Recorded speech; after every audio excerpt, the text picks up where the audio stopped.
everyone, welcome back to my channel. Today I wanted to do a quick tutorial on creating wood grain or coloring wood grain using Derwent Inktense. Now, I'm going to do a tutorial just showing you my method today using a colorless blender alcohol marker.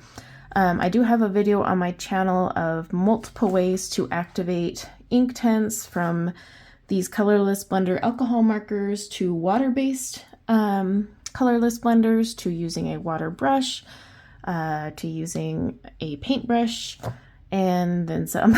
You can really activate these any way you want.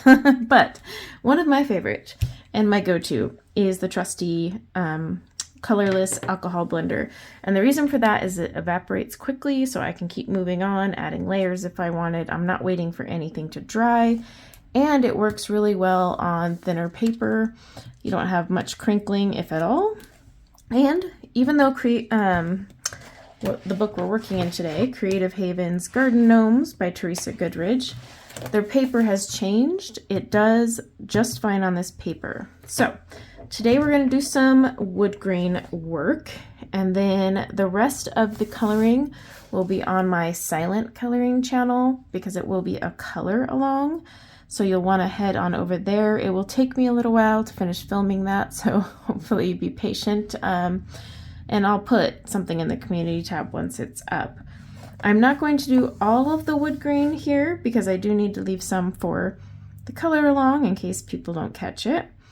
But I decided that I wanted to do just regular wood grain, so brown, tree-like, to make it easier. I do have my 100 count set of Inktense. Now, if you do not have the 100 count Inktense, you should be okay, because I think I'm going to go with colors that are in the 72 count set for at least the wood grain. I cannot promise that when I get to the rest of it. So let me grab my pencils and then we'll get started. Okay, first things first, let's talk colors.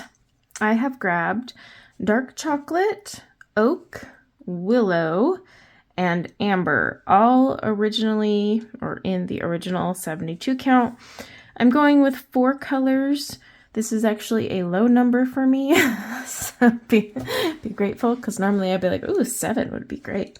So what you'll need is a colorless alcohol blender. You can use brush tip, fine tip, whatever. In fact, let me grab a brush tip one. So I'll use my Arteza to make sure it still has some juice. Oh, it's running a little low. We'll see. I've got a ton hiding out around here somewhere because I use these all the time. But we are going to use these colors, and I will show you how we do this. You'll need a piece of scratch paper to clean off the nib of your blender. That's the most important step. I cannot emphasize enough. If you do not clean off the tip, you're going to have some muddiness. Let me see if this one, oh wow, the lid on that bad boy. All right, I think I'm gonna go with this one. Again, brand does not matter. I've got an Arctics, I've got an Arteza, I've got an Ohuhu, and then over there I've got like a bajillion Ohuhu, Blick, and Copic ones. So again, brand, not a big deal. Okay, let's go. I want to get a good chunk. You know, we're going to work on this wood right here. I'll zoom you in as much as I can. Okay, so we're going to start with dark chocolate, our darkest color. And up here, I'm going to assume that would be kind of shaded.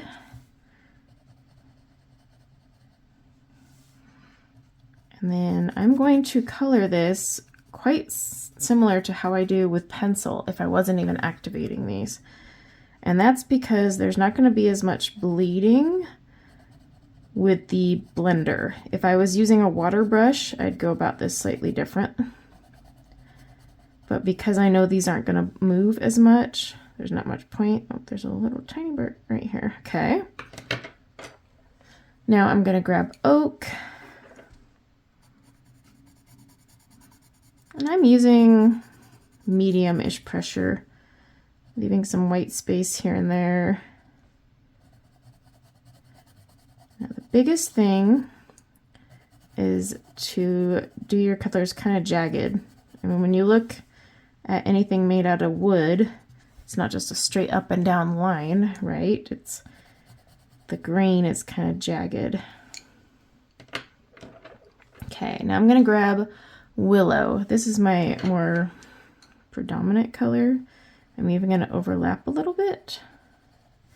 Now, one thing I want to warn you is do not press hard with Inktense. You are going to indent the paper and the indented pigment will not lift or move, even if you use water. So when I say I'm using a medium pressure, I'm not indenting though. Really important to keep that in mind. I've made the mistake of indenting and then just it looks so ugly. Purposely leave some white space.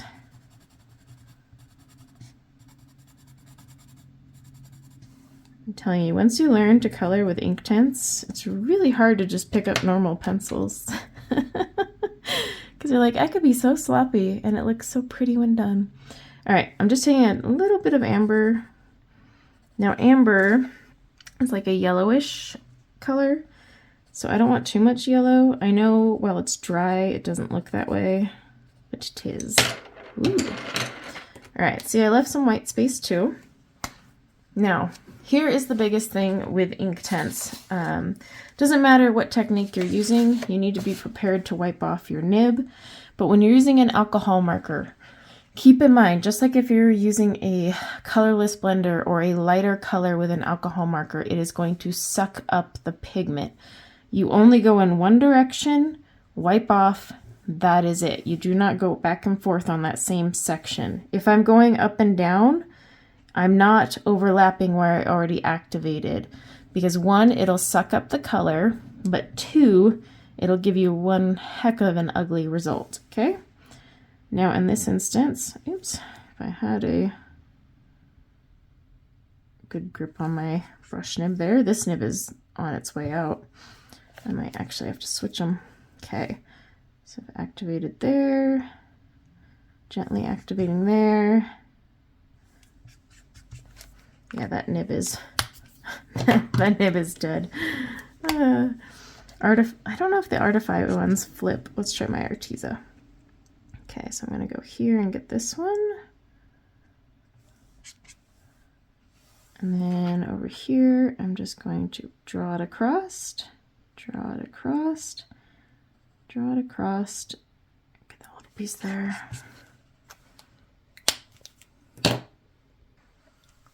Okay, now same thing here. I'm just gonna go down.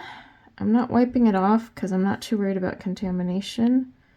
Again, just making sure I don't overlap. Okay, here. So see how I'm not overlapping, and then I wipe it off when I go to get the edges. Down. And you can buy colorless blenders from any brand in 6-packs, like cheap brands. Seriously, go for like the cheapest one out there, because it doesn't matter. You're using it to activate. Like there's no color quality worries here. Now I'm just gonna look anywhere it didn't activate all the way. I'll wipe and then go over it once more.